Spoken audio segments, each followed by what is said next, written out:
JFK was released in 1991, it was directed by Oliver Stone and it stars Kevin Costner, Gary Oldman, Tommy Lee Jones and a host of other A-list actors. This film is based upon two novels. The first one was Crossfire, The Plot That Killed Kennedy, written by Jim Mars, and the second novel was On the Trail of the Assassins, written by Jim Garrison.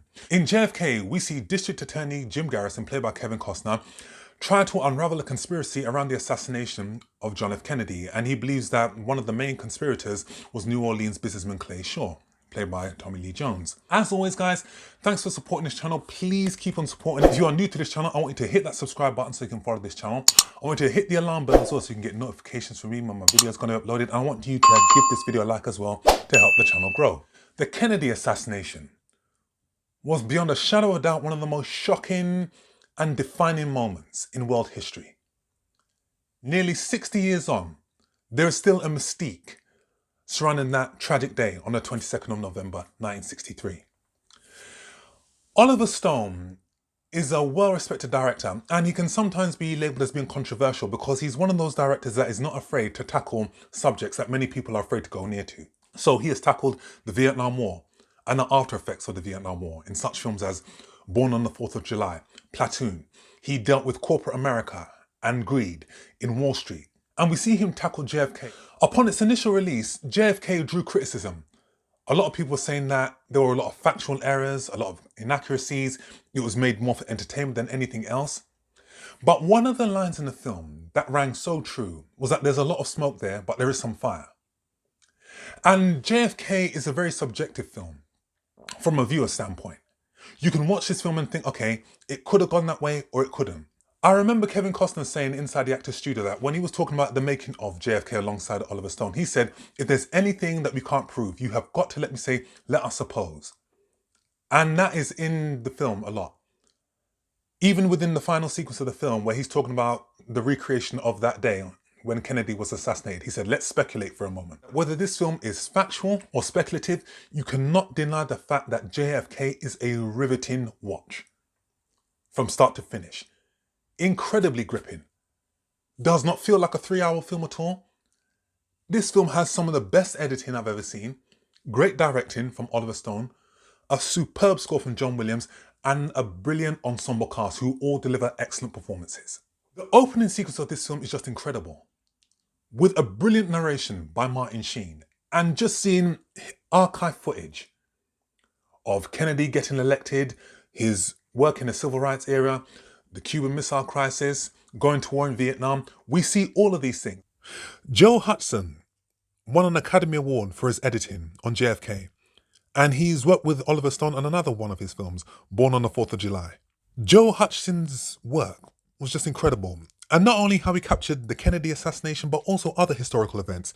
The assassination of Bobby Kennedy, Martin Luther King being assassinated, using archive footage and incorporating it into the film. It was just phenomenal. And you got your sense that you're actually witnessing parts of history. JFK could be called an American political thriller, but you can call it a murder mystery also, and a whodunit. And it takes the tradition of other classic whodunit films, flashback sequences done in black and white. All of this just adds to the intrigue and makes you more involved as to, okay, who done it and why. JFK has an incredibly rich cast. From your big name actors, to your character actors, to your on-screen veterans. You have excellent performances from Kevin Costner as Jim Garrison. You have Tommy Lee Jones on Oscar-nominated form as Clay Shaw. Kevin Bacon as Willie O'Keefe. You have Gary Oldman on ice-cold form as Lee Harvey Oswald. You also have Joe Pesci as David Ferry, and as always, he was on electrifying form. And another reliable character actor, Laurie Metcalf, who played one of Jim's assistants in this film. And then you've got your reliable character actors. Sissy Spacek, J.L. Sanders, Michael Rooker. You got your veteran actors like Walter Matthau, Jack Lemmon. I was pleasantly surprised with the casting of John Candy as Dean Andrews. John Candy, we know him more for his comedic roles in John Hughes films such as Home Alone, Uncle Buck, Planes, Trains and Automobiles and so forth. But as Dean Andrews, he gave a dramatic performance, and it's only when you see the two, you can see the similarities. JFK has some fantastic monologues with some incredibly rich dialogue. One of my favourites was performed by veteran actor Donald Sutherland, who starred as X. and who tells Jim Garrison that there could have been more at work here in the Kennedy assassination involving some covert operatives who work within the government and the CIA and the Pentagon. He spoke for 14 minutes and it was just incredible and it was engaging. Kevin Costner gives an excellent monologue when he speaks about the Kennedy assassination and why we need to find out the truth and why we need to prosecute Clay Shaw. It was just brilliant acting from Kevin Costner. Add to that, John Williams' fantastic musical score. John Williams, veteran musical composer. He has done some of the most defining musical scores of all time. Star Wars, Indiana Jones, Superman. He's worked numerous times, Steven Spielberg. And the musical score in this film just captures everything perfectly.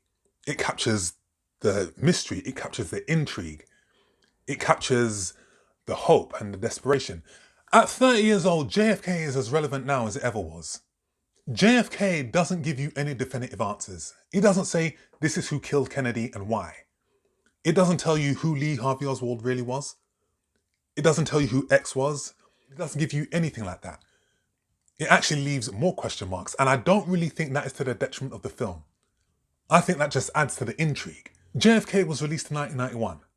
There was no internet at that time. You had to do your research in the library. You had to look at books. You had to look at newspaper articles. This is how Oliver Stone got his research for this film. But as time has gone on, we have the internet, you've got YouTube, you've got so many things being put out there online.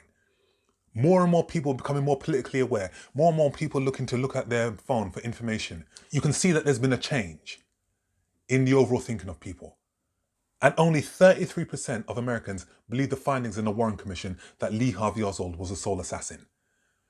And when you look at the archive footage from the Zapruder film of Kennedy getting shot, it is clear that there was a second marksman.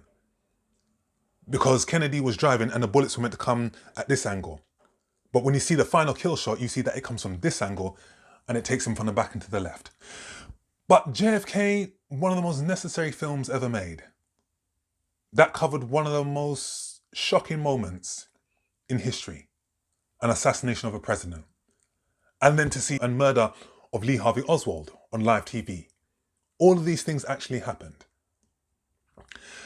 And the legacy of JFK is that it inspired a thorough investigation into the Kennedy assassination.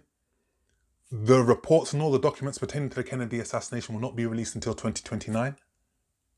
There are more forums, there are more discussions, there are more books pertaining to this subject. So there are more people who are more politically aware. But it is a thoroughly entertaining and gripping film that makes you yourself ask questions. So I will give this film easily 10 out of 10. So guys, that's my review. As always, I want you to hit that subscribe button so you can follow this channel. Hit the alarm bell as well so you can get notifications from me when my video is going to be uploaded. Give this video a like as well. Leave your comment with what is your favourite Oliver Stone film. Comment down below and I shall see you all in the next film review. Take care.